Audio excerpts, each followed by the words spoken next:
Evening. It's good to see you. At least it stopped raining for a while to give you a chance to get out here and not get wet. So delighted to welcome you to the beginning of a weekend that we have with Dr. Arlene Taylor. And some of you, how many of you have heard her speak before? About all this side. Okay, you better speak to this side, Arlene, because they haven't heard you much yet before. All right, well then you're in for a real treat. We've had you here, what, is this the 5th year now? It's, you know, it's getting to be, what? You're a brain expert and you don't remember? Now that doesn't sound good. Okay. Yeah, she's just on automatic pilot now, and so she doesn't bother to count. The thing that I enjoy about Dr. Arlene is that she always, when we start talking about her coming out, she always sends me a list of all of the talks that she's given before, and she never wants to do the same one twice. So she gives me a whole bunch of new possibilities, and so that's a nice thing about her. She stays up on the cutting edge of brain research and studies and things like that in order to help us optimize our use of our brains. So anyway, we've appreciated her coming out, and she also has obviously co-developed a brain-based lifestyle modification program called Longevity Lifestyle Matters, and you'll be hearing more about that as we go through the weekend here. And we had the opportunity to, you might say, test drive it last spring, and it was quite interesting. We were comparing it with other programs that we've done, and we found that it was as equally good, if not superior, to others, and she has made it available at a more reasonable price, makes it more affordable. So we're just delighted with that, and we're going to be doing it again starting this coming Sunday. And but it's I don't want to take any time from Dr. Arlene from her presentation tonight, and she's going to spend this weekend on gender differences, and so that's always a great topic. So bring your padding on each side when you start elbowing each other if you come as couples during her presentation. So I just want to offer a word of prayer before she starts. Father in heaven, I want to thank you again for this opportunity for us to gather together and to learn. You created us with a marvelous organ called the brain, that we've come to call it the brain, that makes us how we are created in your image and how we are after your likeness. And as we get to understand more and more about this wonderful organ and capacity that you have created us with, that it just gives a deeper and greater appreciation of who you are. And we thank you for this gift that you've given to us, and that we are stewards of, that we can learn more in how to treat it properly. For we know that we cannot enjoy life without good health, and we cannot enjoy health without good, healthy brains. So we thank you for Dr. Arlene's ministry in this area and how she can teach us and give us helpful processes and ideas and strategies in which we may fully utilize and optimize, and to be faithful and good stewards of what you've entrusted us with, that we may, no matter what we do, we can give all this glory back to you. We pray in Jesus' name. Amen. So let me give you these. You can, anybody who's a nurse can get CE credit for the programs we do. I'm sure you already know that. Any nurses want credit here tonight? Okay, we got a couple. Would you give them one of those? And if you're going to be able to listen to some of the other programs, then you can just put it all on one sheet of paper, and I'll send you free CE credit. Such a deal. All right, are we ready to get the slides up? I don't know. This is probably my most requested topic, male-female differences. And we have wonderful research coming out about that. It's happy and sad, because often I will hear people say, you know, if I'd known this, I wouldn't be divorced. Or, if I had just known this, we wouldn't have spent the last 5 years arguing. I thought there was something wrong with him. Or, I thought there was something really wrong with her. Bottom line is, we're all members of the same species, in spite of the fact that when I say that, some people roll their eyes. But there are differences. Even though we're more alike, there are major key differences that if you don't know that, it's like getting into a car and trying to drive it like a stick shift when it's an automatic, or vice versa. And it can give us lots of problems. So that's what we're going to do, at least 3 of the sections this weekend, maybe 4. So here we go with male speech and female speech. And because of the research, there are now authors who've written entire books on the difference between male speech and female speech. So we're going to hit some of the highlights tonight. First of all, those of you who have heard me speak before know that I usually like to start out with something that I call brain benders. Because everything I do, I also want to help you age-proof your brain. I'm aiming, to live to be 122 years old, at least 165 days. A few years ago, I would say, you know, I want to live to be at least 100. Okay, we're way past that. 122 years, 165 days. Somebody asked me, how come 165 days? Well, that's because Jean-Louise Calment, a French woman who grew up and lived in a little town in the southern part of France called Arles. When she died, she was 122 years old, 164 days. I'd like to beat that number. And I don't see any reason why we can't. She was amazing. She took up fencing when she was 85. She rode her 2-wheel bicycle until she was 100, when somebody ran into her, knocked her over, and busted up her leg really badly. And so she had a little bit more trouble walking after that, but she still lived, 22 more years. And she had her marbles when she died. I have a picture of her that I got off the website on her 117th birthday. And here she is sitting at the table, and here's this birthday cake with 117 lit candles on it. I have no idea how they got 117 candles on. They're all lit at the same time. But it looks like a fire, let me tell you. So, these are age-proofing exercises because they use both hemispheres of the brain to solve them. And there's no right or wrong answers, There's just what my brain thought of because I created them. All right, here's some of the physiology. You know that your brain is about the size of your 2 fists held together. And if you have really small hands or really big hands, it does not matter. It's not about size. It's about how you've challenged your brain and how many connections that each one of these neurons makes with other neurons. One neuron can make 10,000 connections if you have a really challenged brain. Regardless of handedness, PET scan studies show that language appears to be loaded for almost everybody in the left hemisphere. So when you do these kind of puzzles with your left hemisphere, you are reading.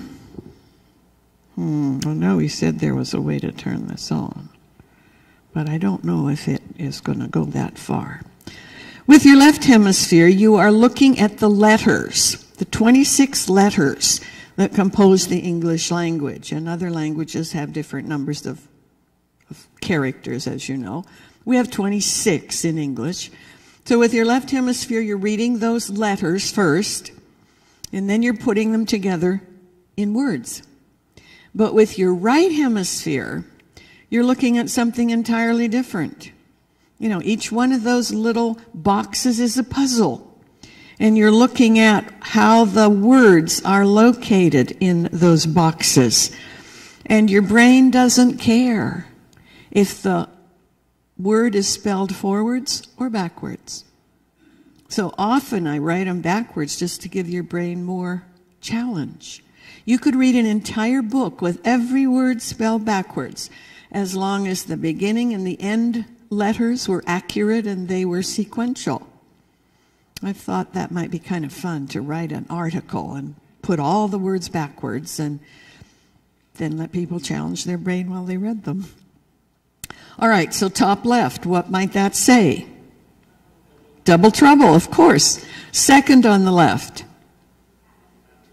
Happy for you, good. Third on the left. Break up. Some brains say break down. Doesn't matter. That's break up or break down. Bottom left.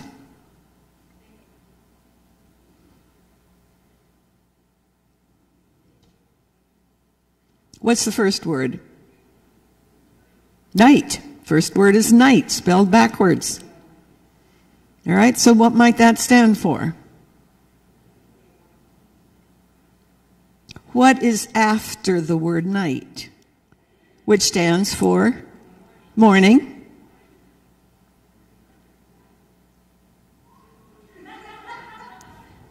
The morning after the night before.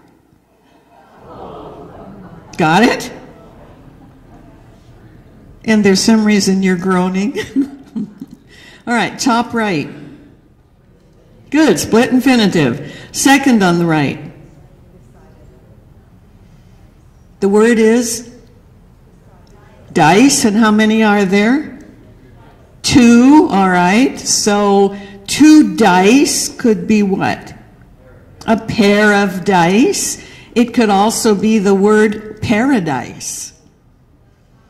I was speaking in paradise on this planet not too long ago and put that up there, and nobody got it. And finally he said, look, you live in a town with this name. Oh. Third on the right. Moving up, that works. And fourth on the right. 2 words, what are they? Yes, odds are against us. Good job. So we'll do some more of these, because when you've done them once, your brain is already developing software for doing them again. That's the amazing thing about the brain. Do something once and it goes, well, I better get some software laid down here because you might want to do it again. That's the good news and the bad news. Because if you do something once that's not good for you, you've already got software laid down. So it's much easier to do it again. That's really important, what you do once. What do you see first? Who saw the 2 horses first? Okay, who thinks they saw the face first? Well, I have news for you. There is no face there. There are only 2 horses and a background of land. So take a look at that. So you see the 2 horses, and do you see the eye and the eyebrow are the 4 legs of the horse? Okay. Now, do you see the bird there that looks something like a nose? Do you see the mouth, which is really a continuation of the back of the mountain? Now, here's the interesting thing about the left side of the brain, the left hemisphere. It always wants to make sense of things. And if it looks a little bit like a face, it wants to jump in and say, oh, that's a face. No, it's not a face. It's two horses and a background. But the brain will argue, of course it's a face. And I think it's a really good example of how often a brain thinks it knows something for sure, but it really doesn't because it isn't there. When we start talking about male-female differences, gender differences, I use the word interchangeably. And McGill University in Montreal up in Canada is doing wonderful research about this. The conclusions of the research, the study conclusions, are typically presented for male-female differences in what's called the bell curve of distribution format. Meaning, if you remember this from high school, you know, there's that bell curve shape, and you see the two red pillars in the middle. That's the first standard deviation on either side of the mean. And that takes in 2/3 of the population. There's a third of the population that are not under that central part of the bell curve. And that 1/6 on one side represents brains, if you will, that are even more closely aligned with the research than that middle portion. And on the other side, you find a group, 1/6, that don't quite align as tightly with the research. You need to understand that, because just because not everybody is under the bell curve, so to speak, because some research is like this. The brain does this, period. But not with male-female differences. It comes under this. 2/3 really represent the conclusions, a few even tighter and a few looser. So all that says is that every brain on the planet is different, which is true. And it doesn't invalidate the research, it just means we are unique. So if I say something about the research, I'm talking about that middle section that applies to 2/3 of the population. And you or someone you know might not be quite closely aligned with that. Just recognize that difference. We are now talking about two basic languages that underlie every language on the planet. Male speech and female speech, and it happens in every language. They're very similar because human beings are more alike than they are different, and yet they're also quite different, and we're going to concentrate on the differences tonight because that's the only way I know to start presenting this so you can compare. The pyramid is what I call the who I am pyramid. And the brain has lots of different kinds of bents, B-E-N-T-S. And male-female differences represents that first foundational layer on this pyramid. Do you have an empathizing brain, a 50-50 brain, or a systemizing brain? So it's really foundational to everything else. In general, children grow up learning their gender's language. So little girls tend to grow up learning to speak female, and males tend to grow up learning to speak male. And for years, researchers thought this was socialization. And while there may be some of that, it's brain function. And now we're knowing enough about brain function to catch a glimpse of what underpins these differences. We find that sometimes people learn not their language, but the opposite gender language. So let's say that you have a family. The father is absent for whatever reason. There's a mother and a grandmother and an aunt who live together, and they have 3 girls and 1 boy. Okay, there's no male role model for male speech in that family. And that male is highly likely to grow up speaking female, which is great when he's talking to females. They love to talk to him because they get it. But now he's with a group of males, and he's speaking female because he doesn't know male speech, and they think there's something wrong with him. This weirdo here, I mean, good grief. Or you will have a girl, and her mother dies, there are no female relatives, and she grows up with her dad and 2 brothers. And she will likely learn to speak male. And now she's in a group of females, and they're looking at her like she is really from another planet, because her speech is so different. And coming out of a female, it doesn't make any sense to them. And in those cases, when these individuals maybe will go to a counselor and say, you know, I don't seem to fit in. And the counselor understands this, and they'll say, you need to learn to speak male.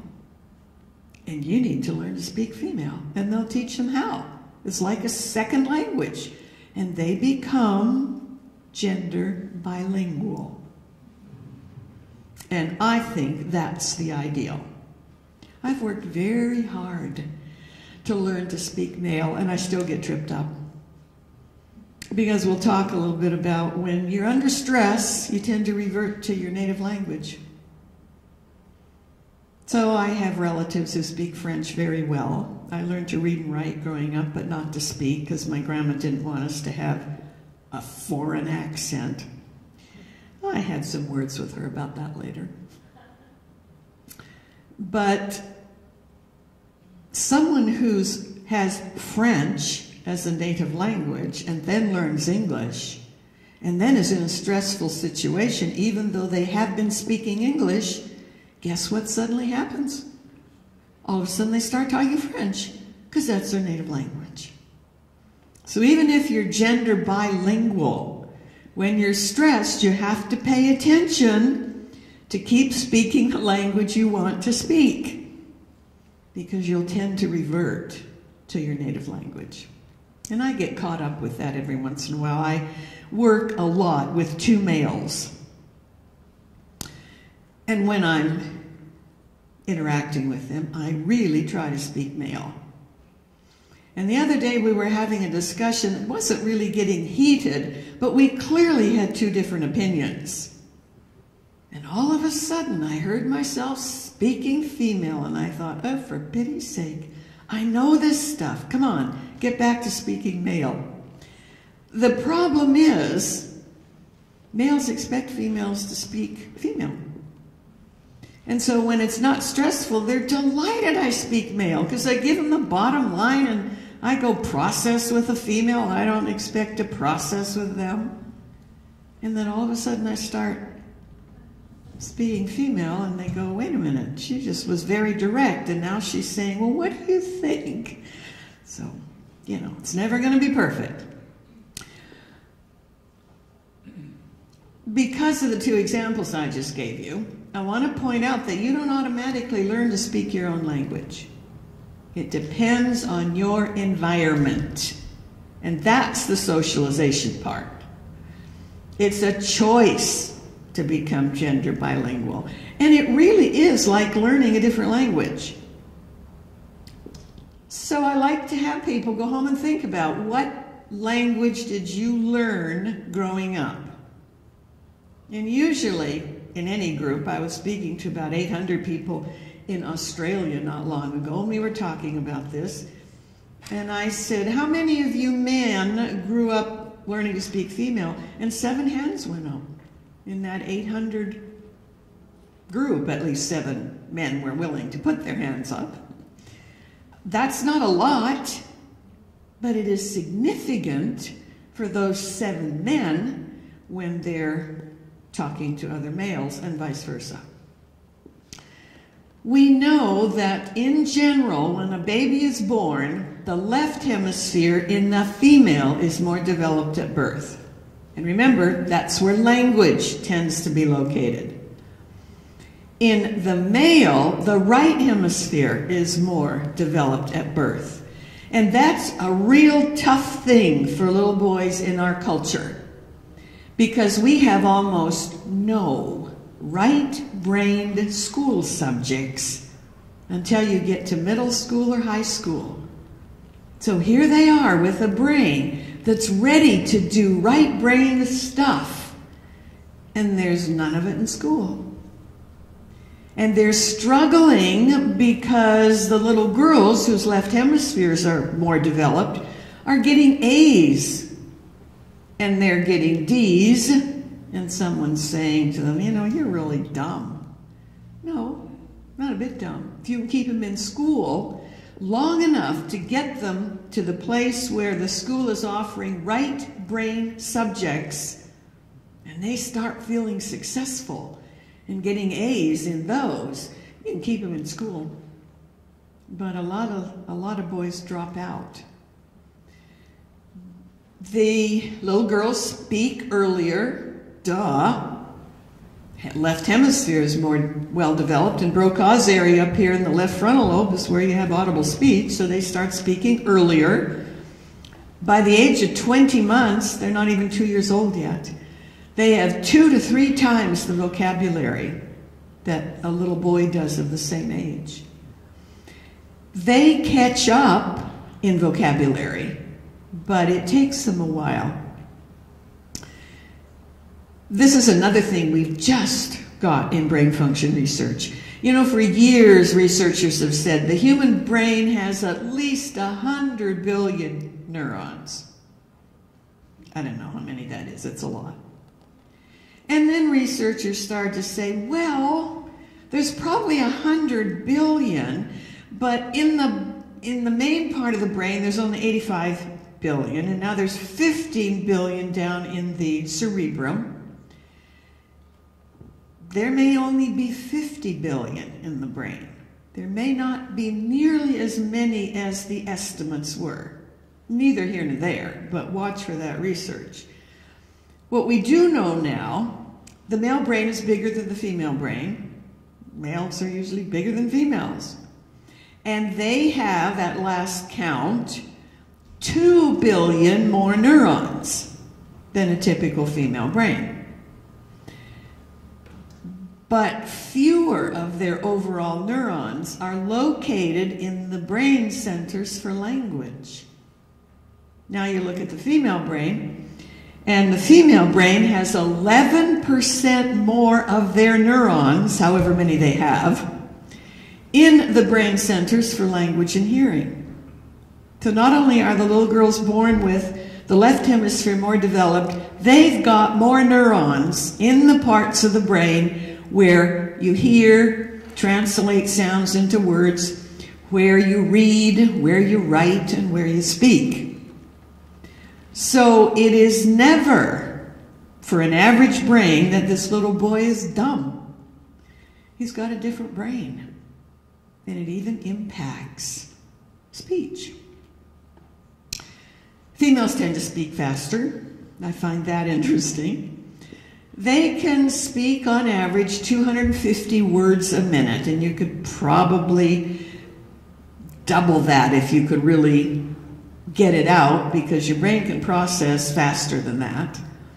Males speak more slowly, about 125 words per minute on average. Women tend to speak somewhere between 50,000 and 60,000 words a day if they don't make verbal presentations in public. I don't know how many that adds. Males tend to speak 10 to 12,000 words a day, but here's the difference. Women talk all day long. They tend to use most of those words at their jobs. So Dr. Dobson has said the average male, when he gets home from work, wife, children, he's already used up most of his 10 or 12,000 words. And what he's got left are a couple yeses, a couple of no's, and a couple of shrugs. Now, if she's had a job outside of the home or working from home, she's had a chance to use her 50, 60,000 words. But if she doesn't, and they can really afford to have her stay home with the children, which is probably a huge advantage for the child. But how do you use up 60,000 words with a 2-year-old? I mean, you can keep talking to him all day, but you'll get nothing back to speak of. So he gets home, and she's got a lot of words to use up. And she hits him with them when he comes through the door. He's got a couple of yeses, a couple of no's, and a couple of shrugs. So she doesn't get her verbal interaction that she needs. So I tell these women, if you're lucky enough to get to stay home with your children, you better have some good female friends so that you can use up those words and you don't hit him like a wall of words when he comes home. Because he's going to have a little break and see if he can find up there somewhere a few words to use for you. Otherwise, it's going to be pretty stressful. The female speech contains a lot more adjectives, a lot more adverbs, and much longer sentences. And those of us who write and hope a male will read it have to learn to write in shorter sentences because that's their language. Males use nouns and verbs, pretty much nouns and verbs. Kind of short on colorful adjectives and adverbs, except for a few 4-letter words that I will not demonstrate. And they tend to use much shorter sentences. The speech centers I mentioned tend to be in the left hemisphere. So up in that top left lobe is where Brocaw's area is, named after a Frenchman, Paul Broca, who long before we had brain scans said, you know, when you speak out loud, you're using this left frontal lobe. I wish I knew how these researchers figured that out, because we did not validate that until we got brain scans. That's the primary speech center, Brocaw's area. But the female brain tends to contain several very small subsidiary speech centers. And if Brocaw's area is working fine, they don't really develop them. But if something happened to knock out Brocaw's area, one of those other speech centers could very quickly take over. And you may remember when Pat Nixon was alive and her husband was running for office, she had a stroke that knocked out Brocaw's area. But she was scheduled to do a speech at the convention where he was going to be nominated. They got her a speech therapist, and 6 weeks later she made her speech in public, and you'd never know that 6 weeks before she couldn't say a word. She had gotten one of these other speech centers going. Males don't seem to have that. They seem to have that one primary speech center, and if it goes, it ain't pretty, because it can be much more difficult for the male. He can do some improvements, but it's going to be more difficult. So it's really important for everybody to take care of those speech centers. So in the lower part of that left hemisphere, that's where you have Wernicke's center. And Wernicke's is about listening to speech, being able to translate it into something that has meaning and hold a conversation. So you could have a stroke in that part of the brain, and anything that you heard just sounds garbled, versus a stroke in Broca's area, and when you try to speak, people have a hard time understanding it because you're not getting the words out clearly. So it's important for everybody to take care of their brain. I'm sure you've heard the quote, I think it was Oliver Wendell Holmes, the main purpose of your body is to what? Carry your brain around. It's the only way your brain gets to move. And that, as Dr. Lowe mentioned, really formed the basis for developing the brain-based Longevity Lifestyle Matters program. You've got to keep your body healthy if you want to carry your brain around. And when you work on keeping your body healthy, it also tends to keep your brain healthy, because if your body is in pretty decent shape, but your brain's gone south, there's no point having it carried around, because it's not going to be able to interact with anything. So it's a really interesting bi-directional, if you will, effort to keep your brain and body healthy. So it's important to avoid falling. As we get older, get everything out of your house that might be a problem. No little throw rugs around. Be careful that stuff isn't just, furniture isn't everywhere in the walking path. Because if you fall and hit your head and you're over 50, it's going to be it could be pretty devastating, because your brain is not as young as it was 45 years earlier. Wear helmets. When I was growing up, helmets were just coming out. That was in the late 1800s. And the girls wore the helmets, and the boys, it wasn't macho to wear a helmet.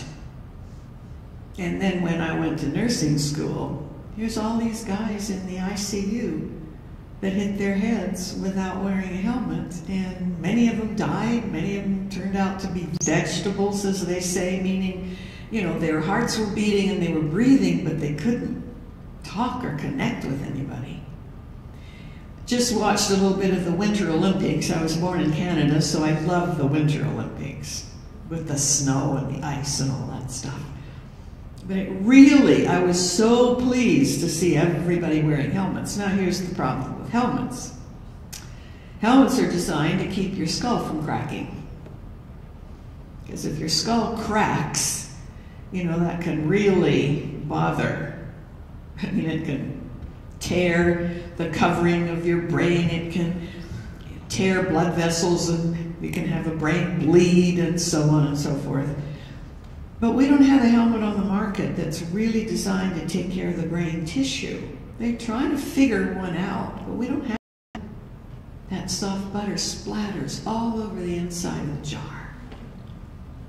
And that's what can happen to the brain when it gets traumatized pretty good.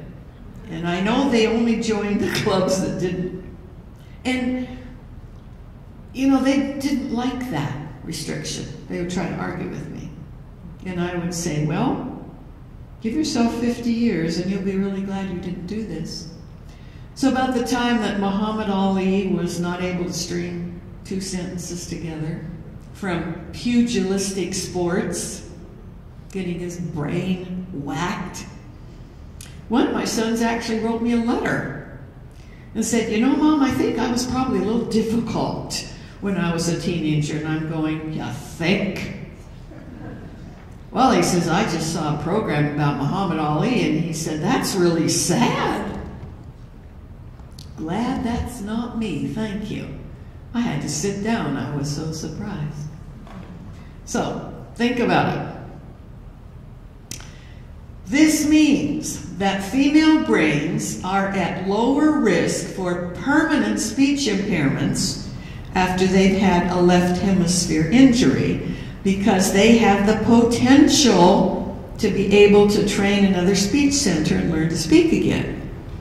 And male brains are at higher risk. Those are the ones that need to be really, really, really careful to prevent falling and take care of their brains. And yet, some of them still don't think it's too macho to wear a helmet.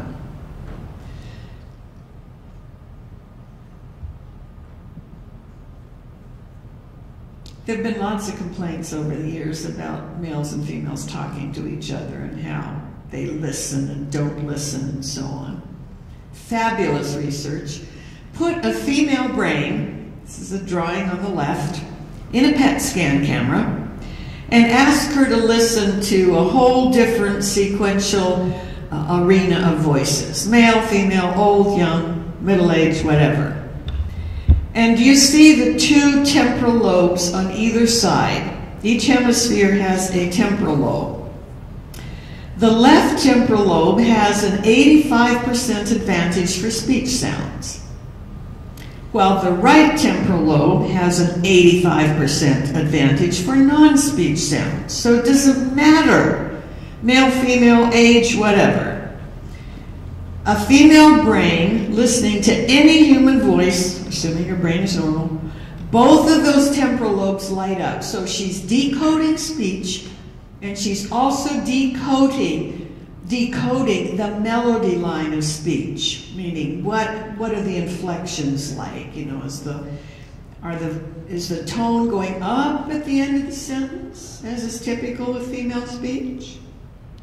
So you sound like you're asking a question, even if you're not. Or you sound like you don't know what you're talking about, even if you do. But her brain is decoding all of that. In the male brain, these only light up one at a time in general. And which side lights up depends on the type of voice they're listening to, which I find just fascinating. So when a male is listening to another male speak, it's the left side of the brain that lights up, and he is processing the actual words. And nothing much is going on in the right hemisphere.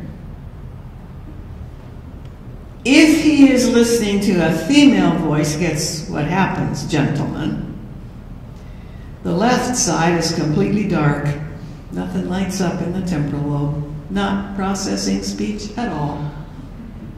What lights up is the right side, where you listen to what the voice is doing melodically. But you may not be processing any words.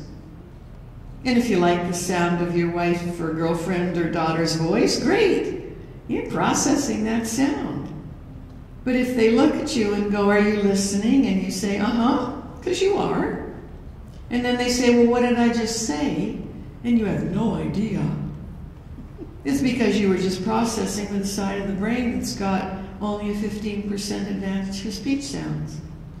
So if you had a stroke in the left temporal lobe, you could still hone that skill to process speech because you have some speech decoding advantage in the right hemisphere, but it wouldn't be as easy. Got it? Got it? Got it. Gotta make sure that you can hear me. So when you go to public speaking courses, the first thing they teach you is this. If you're female and you are talking to a group where male brains are present, always use a microphone. Always use your lowest pitch sound and keep your inflection down at the end of the sentence. The more you sound like a male voice, the more likely you are that they will hear what you're saying. Doesn't matter to women. Female speech is a language of connection. Females use speech to create intimacy between themselves and their partners, themselves and their children, themselves and their friends. They use speech to express feelings. They don't even know what they're thinking in general until they hear themselves saying it out loud. They do best processing out loud. But many females get shamed for that because males prefer to process silently and internally and only talk when they've come to a conclusion. That's night and day different. So you have a couple, and he comes home from work and he says, I just got my vacation. We have vacation the first week of September. We'll have to decide where to go. All right, he's done talking. He is processing, he's thinking, but he's not going to talk about it. She immediately starts talking. She processes better aloud, and as many women have said, I don't know what I'm thinking till I hear myself say it. So she starts talking, and she says, well, let's see. We could go to North Dakota and see our son, but then we wouldn't have time to go to North Carolina and see our daughter. Well, maybe we should just go somewhere for the two of us. We haven't done a vacation for just the two of us for a while. What could we do? Maybe we could go to California and go to Disneyland. And she's just processing. And it's going to take her about 15 minutes to come to a conclusion as she hears herself speak. It's going to take him the same amount of time, but he's not going to say a word unless she pushes him. And if she doesn't understand it, it'll go like this. She'll talk for 3 or 4 minutes, and then she'll go, Dave, are you part of this conversation? You have not said a word. Talk to me. All right, he understands this, so he would likely say, I'm still processing. When I come to a conclusion, you'll be the first to know. And she would keep processing. But let's say he didn't know that. And she says, say something. So he goes, well, I always wanted to go to Tibet. Tibet? Are you nuts? We're not going to Tibet. Okay, so now they spend the next 11 days arguing about Tibet, and when the vacation comes, they don't have anything planned and they don't go anywhere. And it's all preventable. Male speech is not a language of connection. It is a language of independence. They'll show you they care about you by doing something nice for you, like buying you a new dishwasher for your birthday. But they're not going to have a lot of conversation with you because that's not what that speech style does. They use speech to direct, to instruct, to show how smart they are, convey information, argue, call it negotiating, and so on and so forth. It's just very, very different. And once you get that, it's not a problem. I do not expect them to interact with me the way I interact with them. Female speech is very indirect. It suggests something. Whereas male speech is really direct and sounds like it's giving you an order. They may be, but it may just be their direct male speech. So they'll just say, come here, go there, get that, take this, hold this. You know, it sounds very directive, but that's what their language says. Whereas women will say, you know, maybe we could go camping next week. If he wants to go camping, he might say, okay. If he doesn't, he probably won't say anything. But they aren't going camping. Why don't we go out for dinner tomorrow night? If he wants to go out, he might say, okay, or he'll say, rather eat at home. It would be nice if, are you willing to, it suggests an action. Male speech doesn't do that. It just says, do this, do that, come here. And once you get it, you don't have to take any of it personally. They're just speaking their language. Female speech, they talk directly about emotions and feelings. Men rarely talk directly about emotions and feelings. They use jokes to connect with other males. They swap stories, some of which are jokes. They rarely just talk about emotions and feelings like women do. They'll go out and crash the car instead. They'll act out how they feel. They'll kick the cat, they'll slap the kid. They won't talk, but they'll act out how they feel.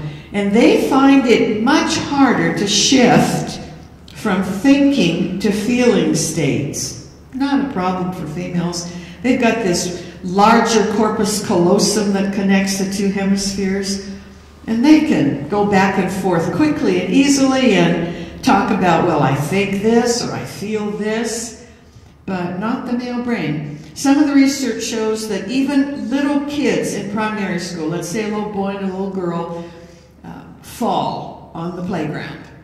And they both start crying because he has not yet been shamed enough to stop his tears. And the teacher will run over and she'll say, what happened? And the little girl will start talking immediately. He may not say one word. And she'll say, talk to me. Well, it may take him, according to research, 2 or 3 days for his brain to really analyze what happened and be willing to talk about it. And when teachers don't get that, they put tremendous stress on these little boys saying, answer me when I speak to you. Well, he's not ready to answer anybody.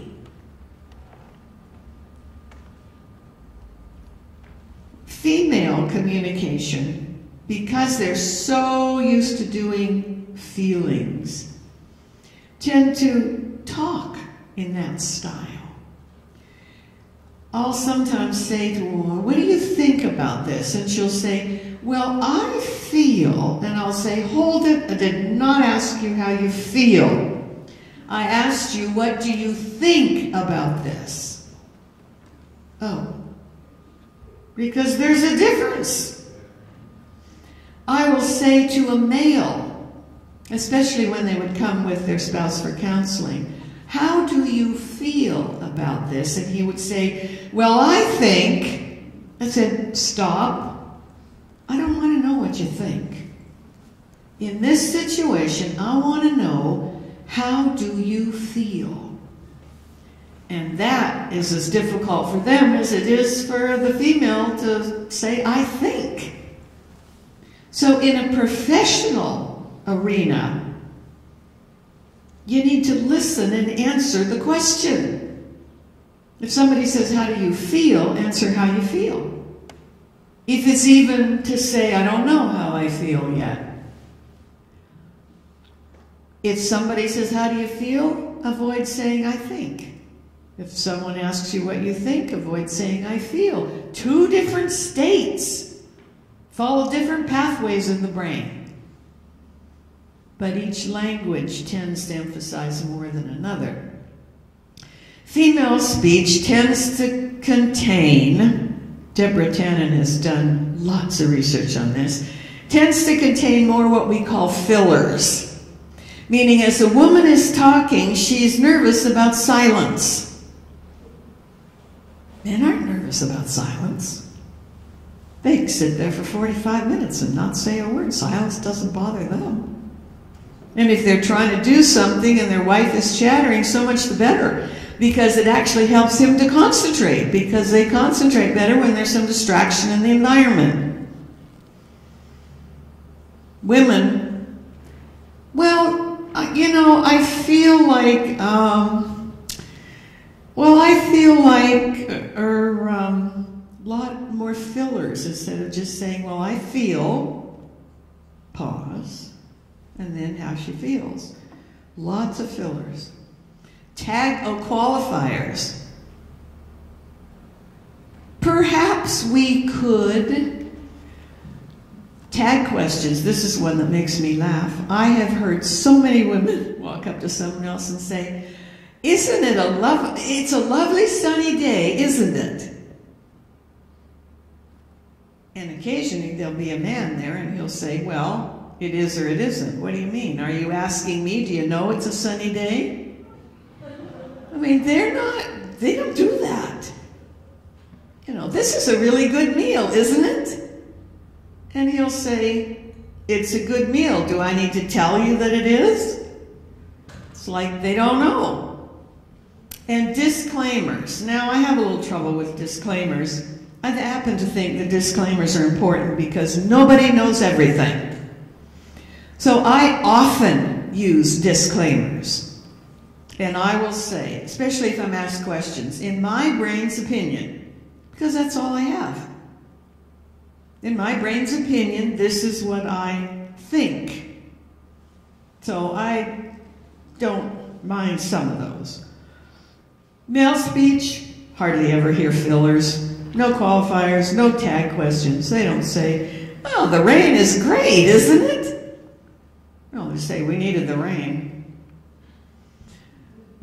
They don't reiterate what appears obvious.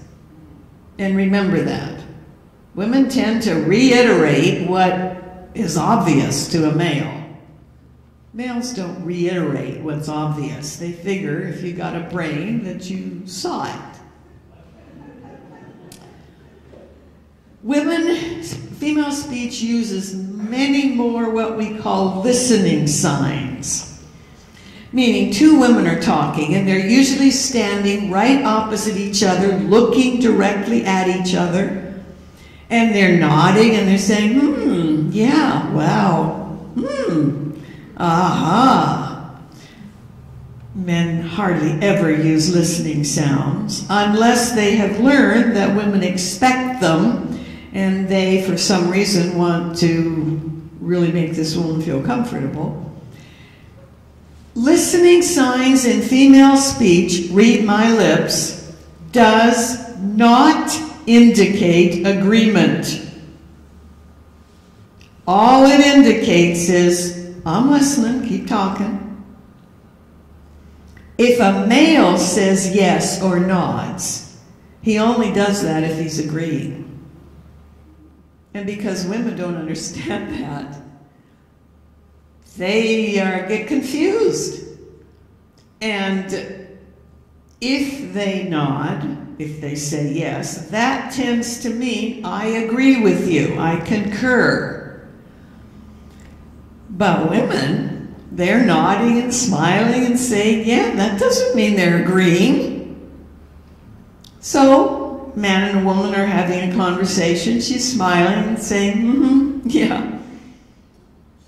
And then she goes off and does her own thing, and he has a fit, and he said, I told you I didn't think we should do that, and you did it anyway. And you kept saying yes, so how come you changed your mind? She didn't change her mind. She never agreed. She was just telling him to keep talking. And those are nonverbal signs that are need to be picked up on. So women, because they use these signs, expect to get them from males. And when they don't, studies show they assume he's not listening. Well, he very well may be listening, but especially if he doesn't agree, he's not going to give her any listening sounds, signs, whatever. And males misinterpret all these listening signs to think that she agreed with him and she was going to follow what he suggested. She had no intention whatsoever of doing what he suggested. But she wanted him to keep on talking. Can you see how easy it is when you only speak your language to get in trouble with communication? I love what Robert DeBack says. He's very humorous in my brain's opinion. He says, although males and females use many of the same words, they often have different meanings. For example, when a woman hears the word frank, she thinks open and honest. He thinks hot dog. When a man hears the word fidelity, he thinks mutual funds. She's thinking monogamy. When a man goes fishing, it's for recreation or food. When a woman goes fishing, she's typically angling for a compliment. A woman's idea of sharing is a lifelong commitment. A man says, do you want a bite of mine? So although we're using the same words, they can have entirely different meanings. This is one that gets a lot of people in trouble, and I think personally it's so funny. Female speech tends to contain a meta-message. The message is not in the words. The message is in the voice inflection. Doesn't happen in male speech. There is no meta-message. What the man says is what he means. And he answers the question, literally. No meta-message. In the female speech, almost everything they say has a meta-message. So I'll give you one example, and I'll use Dr. Lowe because I love to tease him. You know, when a man is healthy enough to be teased, it's so much fun. So I look at Dr. Lowe and I say,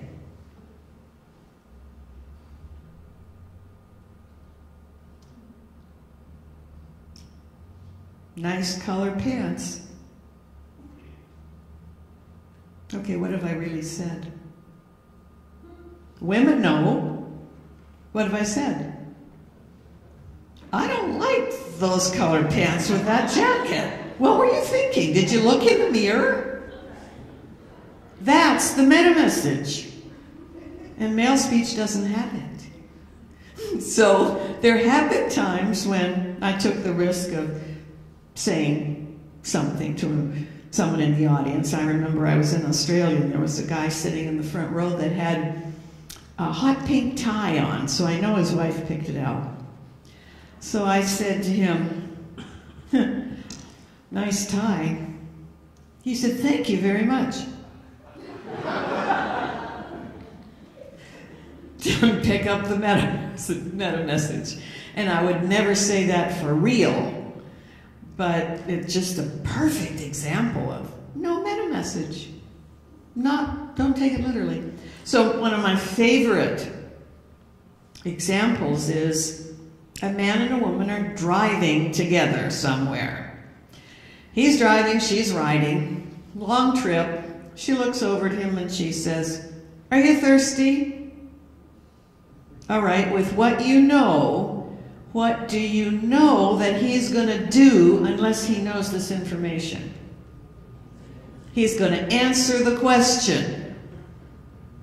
If he's thirsty, he'll say, yeah. If he's not thirsty, he'll say, no. So let's say he says, no.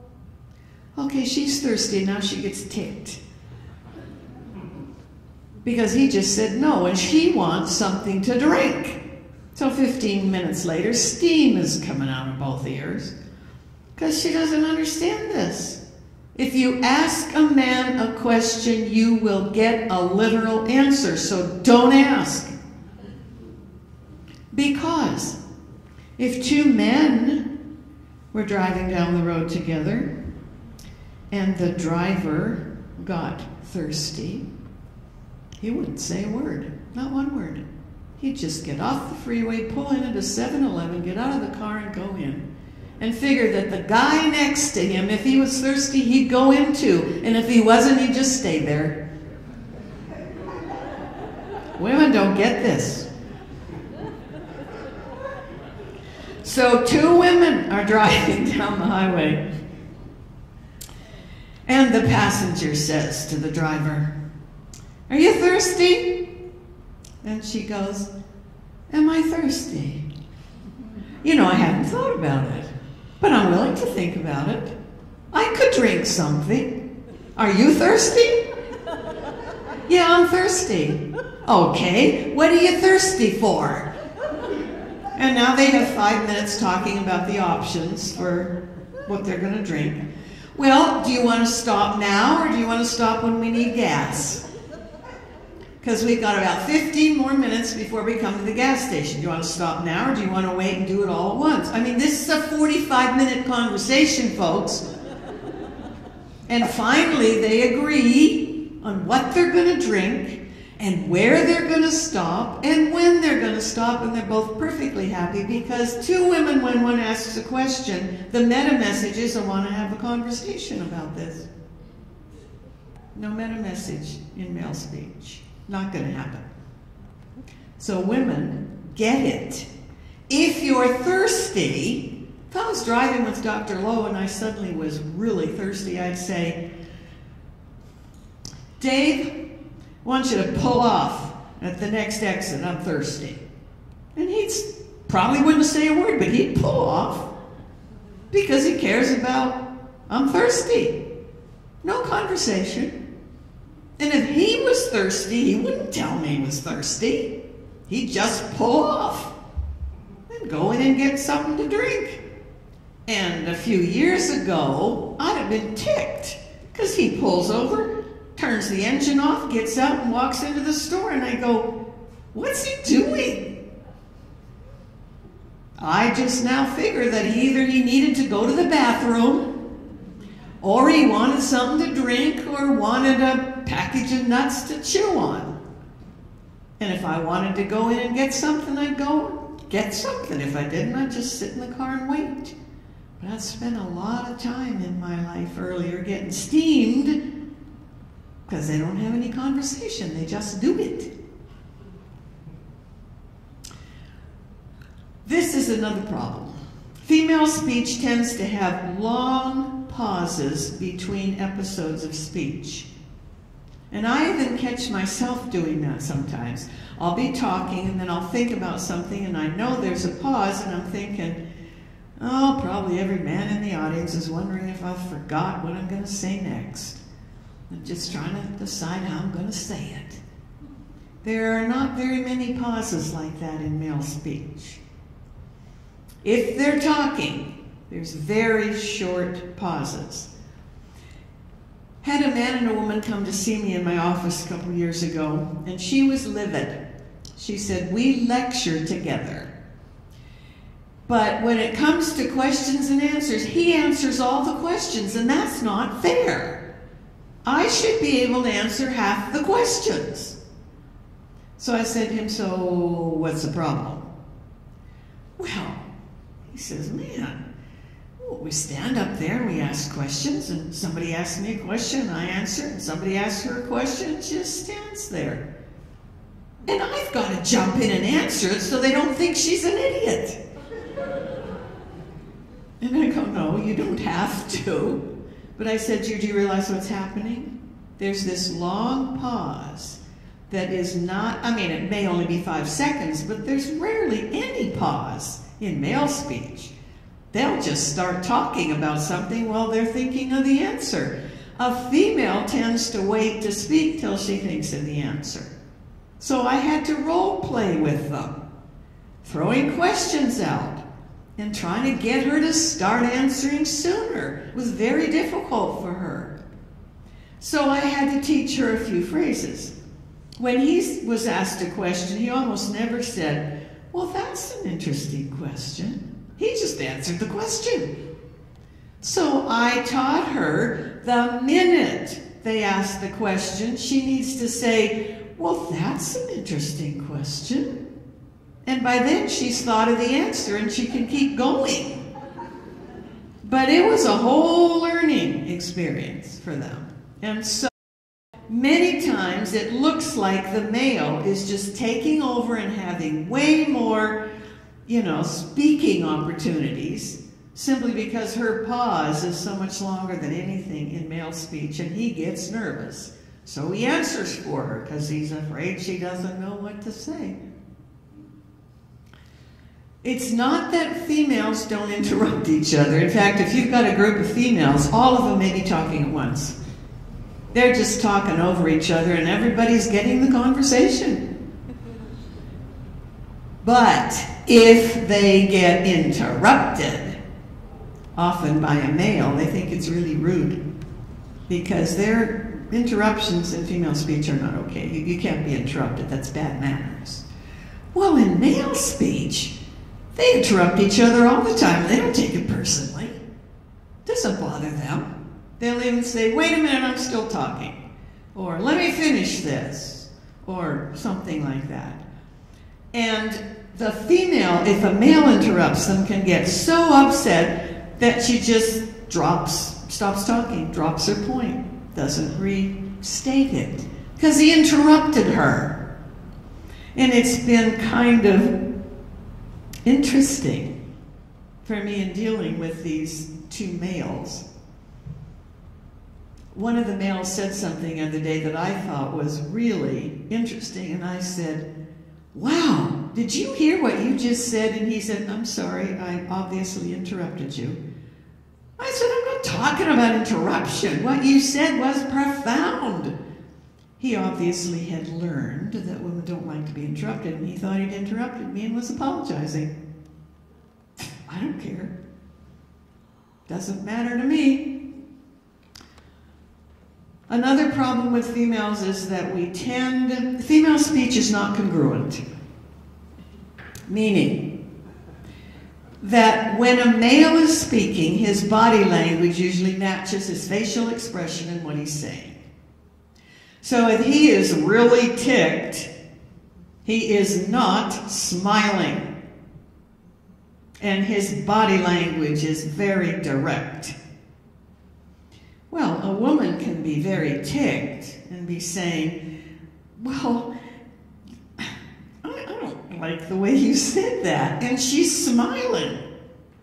And he's not hearing the words. He's seeing that she's smiling. He thinks she's just fine. Does not pick up that she's really upset. Because women are socialized to smile whether they feel like it or not. And there's a huge difference. In men, their facial expression usually mirrors how they're feeling and their mindset. In a woman, it could be entirely different. Have no congruence whatsoever. And do you realize, females, how confusing that is to men? You're smiling, although you're steaming, and so they think everything's fine. We are socialized as females to wear what I call the Mona Lisa half smile. And you women all know what I'm talking about. If you walk into a work situation where you're an employee or the boss or whatever, and you don't have your Mona Lisa half smile on, what are you going to be asked within the first 5 minutes? Is something wrong? Something bad happen? Are you okay? I never use a Mona Lisa half smile anymore. That's long gone. And so sometimes people ask me, "Is something wrong?" And I'll say, "Absolutely not." "Well, you weren't smiling." And I said, "Well, I didn't particularly have anything to smile about." Because men don't smile if they're not happy. They have sober facial expressions, and nobody expects them to be nice. Not in the way that women are supposed to be nice. So women, get your body language, your facial expression, and your words congruent so you send a clear message. And males, it's not going to hurt you to smile once in a while if you're actually happy.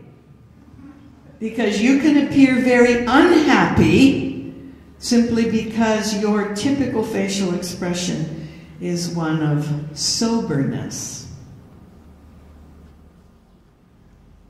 Female speech has very few explosive sounds, including curse words. A woman who curses has been taught to curse. We don't have curse words in female speech in general. Well, male speech has a lot of those four-letter words, and a lot of sounds that aren't even words. When you record every single sound that children make as young as 4 or 5 years old, 100% of the sounds that little girls make are speech sounds. Do you know what the percentage is for little boys? Only 60% of their sounds are language. 40% are noises, grunts, nothing to do with speech. And the research is that as they grow up, that 40%, depending on their mindset and how they've been raised, the 40% of non-speech sounds that end up being swear words, because they're very short, explosive, words. As I mentioned, female speech asks a question to start a conversation. The only time a male asks questions is if he really needs the information and can't get it any other way. Because for a male to ask a question, the implication is that somebody else knows more than he does, at least about this question. And he doesn't want that person to be higher on the pecking order than he is. So my husband and I had to learn this with him. We were in New Orleans. I was going to make a presentation there at 8 o'clock in the morning. And New Orleans is really interesting in terms of one-way streets. We could see the building I needed to go to, and I was nervous. I wanted to get moving, and he kept saying, it's only 5 minutes over there. I said, well, I like to be early. It's one thing if I'm stuck in traffic, but I think we should leave at least half an hour early. Okay, so he grudgingly agreed to do that. The more he drove, the further away we got. And I'm watching my watch, and it's only 15 minutes till I speak, and then it's only 10 minutes, and I was getting sweaty and hot because I hate to be late. And finally I said to him, I think we should stop and ask for directions. He goes, oh, I'm sure I can get there. Well, I'm sure he could. He had a pretty good sense of direction if we're not driving in New Orleans. But it wasn't getting us where we needed to go. And I said, I really think we should stop. And he said, and I quote, well, if I go into the gas station, it's probably some 17-year-old that hardly speaks English, and he won't know how to tell me to get there. Okay, so a 40-year-old man doesn't want to ask a 17-year-old how to get anywhere, because that means the 17-year-old has more information than he does at the moment. It's very non-helpful, but that tends to be how the male brain works. It's very hierarchical. And the female brain is not hierarchical. I don't care who I ask what. The fastest way to get the information is ask a question. And I know I don't know everything, so tell me. But males hate to ask questions, so this is what I did. 3 or 4 more minutes go by, and I said, you gotta pull over. I have to use the restroom. Oh, fine. So I go in and I use the restroom so I wouldn't be lying. And then I asked the 17-year-old, how do I get to that building? Oh, he says, it's really confusing, but this is what you do. You go out, turn right, make 5 right-hand turns, and you'll be right at the entrance. So I get back in the car. He says, okay, pull out here, make 5 right-hand turns. It'll get us right into the parking lot. He goes, I thought you had to go to the bathroom. I said, I did, but I happened to ask the 17-year-old while I was at it. Probably shouldn't have said that, but... So you got to understand that. They don't like to ask questions. They will if they're pushed to do so, but that's it. Female speech tends, remember, more adjectives than adverbs. They tend to overstate how they feel in their enthusiasm. And males do the opposite. So as a nurse, we learned quickly that you could walk into a female's room and she's crying and carrying on. This is the worst pain I've ever had, and I need some medication. And if we're not careful, she might be over-medicated. We walk into a male's room and he looks like he's hurting. You know, perspiration on his forehead, fast breathing, looks uncomfortable. and we say, are you having any pain? He goes, I can handle it. And he tends to get under-medicated. So we gradually learned to just walk into a male's room and say, it's been 4 hours since you had some pain medication. You heal faster if you don't hurt. Here's your medication. He takes it, falls asleep, has a great little nap, but he wouldn't say he hurt bad enough for you to give him medication. So we go into the female, and she's carrying on, and we say, you had pain medication 2 hours ago. Let's try some other comfort measures. But many women have been over-medicated and many men under-medicated. I decided I'd try this out on a couple of my friends. New restaurant opened in town. I decided to go to the restaurant for dinner. As I was walking in, here comes a couple that I know very well.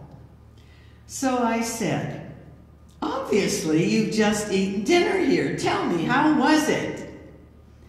She goes off with adjectives and adverbs, and it's the most wonderful meal she's had in town for several years.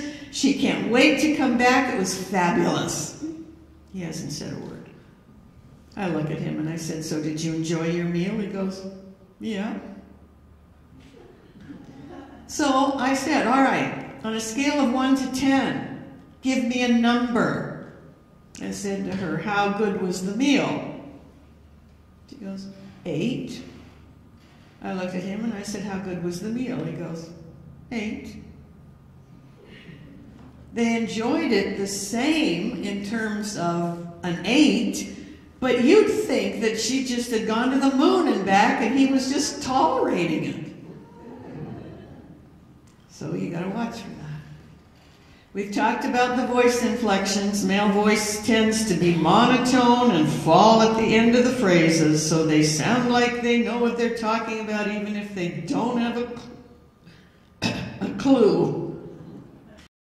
And females often sound like they don't know what they're talking about, and that's unhelpful. When women want to tell you about something that happened to them, female speech starts at the very beginning and goes A to Z through the whole story. He doesn't want to hear it. He just wants the bottom line. They want the bottom line. They give the bottom line. My husband answered the phone one night at home, and it turned out, I found out later, it was my favorite aunt who called, and I don't know the reason he didn't give me the phone, but this is how the conversation went. Hello? Yeah. Good. Okay. I'll tell her. Bye. I said, who is that? He said, it's your favorite Aunt Isabel. I said, really? What did she say? He goes, everything's fine. That's a bottom line. I said, but I want to know what is fine. So I call her back on the phone and I said, he just said to me everything is fine. What did you tell him? Well, she said, our dog just had 9 pups. Talked to me about that for a while. She said, your cousin is pregnant with twins. I just got a raise at work. She went on. Everything was fine. But that was the bottom line. So, if you want to tell the male a story, rehearse it, get it out, get it off your chest with the female first, and then just give him the bottom line, because that's really all he wants to know. And if he wants to know more, he will ask you a question. And women trust that this will happen. A woman came to my office and she said, I'm so sick and tired of being married to this man who doesn't talk to me and doesn't listen. I said, okay, what's the problem? Well, she said, every morning at breakfast, he's reading the paper, and I'm talking to him, and I'll say to him, are you listening? And he'll go, uh-huh. Keeps reading the paper. And then I say to him, what did I just say? And he tells me something I said 3 weeks ago. He said, I'm sick of it. So I explained to her about the difference in language, and I said, look, if you want to tell him something really important, this is what you have to do. You take a deep breath. You consciously lower your voice. You speak up. You begin with his name, and you give him only the bottom line. Oh, she said, I don't think that'll do any good. I said, so what are you doing in my office? Keep doing what you're doing. So she leaves. Phone rings 3 days later, and she goes, it works. And I said, who am I talking to? I need more information than that. She says, this is what happened. She said, the same thing, you know, are you listening to me? Uh-huh. So this is what she did. She took a deep breath. She lowered her voice, she got ready to speak louder, and she said, Harry, just bought round-the-world tickets on the QE2, we leave Friday. I said, so what happened? Well, she said he jumped up, knocked his chair over, spilled his coffee, dropped the paper, and said, what did you say? So they will ask questions if they want more information. It's really, really important to do the bottom line thing. And when a woman complains because her husband's not listening to her, I rehearse with her, just give him the bottom line, tell your girlfriends a story. But it's so interesting. I said, but he doesn't care. It's not that he doesn't love you, he doesn't want all the detail. Male speech just has a bottom line. In fact, women, if you think of male speech as just a series of bottom lines, you're going to be light years ahead of most women on the planet. This is the reason dinosaurs are extinct. You want the bottom line? This is the bottom line. I'm on my bottom and you're on the line. It's actually the funniest cartoon. All right, so if you want to go to the work of becoming bilingual, and I encourage you to do so at some level, what are you going to get for the effort, whether you're a male or female? You will tend, and this is especially for females, to stop taking personally. You know, somebody's talking broken English to me because they speak Arabic. I'm going to be so delighted that they're even trying. And you've seen people, when you travel, 2 different languages, and they're gesturing and trying to help each other out. But it's, you know, very few words, the bottom line. And I do not take it personally. When they don't speak my language, I don't speak theirs. Decrease defensiveness, minimize errors in communication. The clearer you are, the fewer words you use, females, the easier it'll be for him to get it. And that's not because he's dumb, it's because his language is different from ours. Avoid overreacting, increase your options. People have gotten divorced simply because they didn't understand this. You role model for the upcoming generation. They can see that you understand their 2 different languages and you're doing your best to understand the other person's language. I personally have fun with it. I just think it's a hoot. Not that I always remember to put everything into practice, but the more I do, the better communication goes and the more fun I have with it. So there you go, 2 different languages. Go home and think about how gender bilingual you are. And if it's zip, it's never too late to start.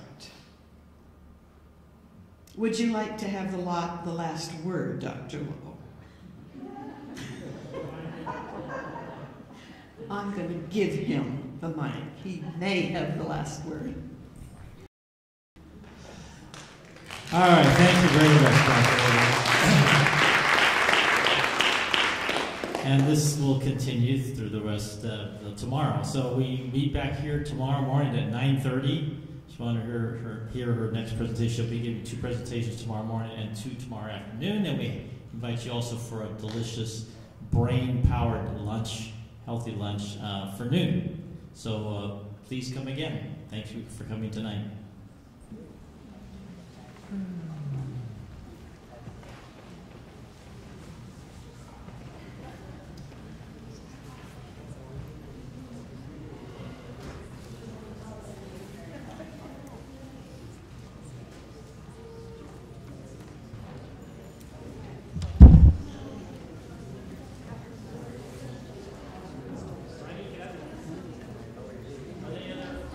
Are there RNs here that might want some continuing education credits? Just come on up here and I can give you a form so you can keep track of this weekend.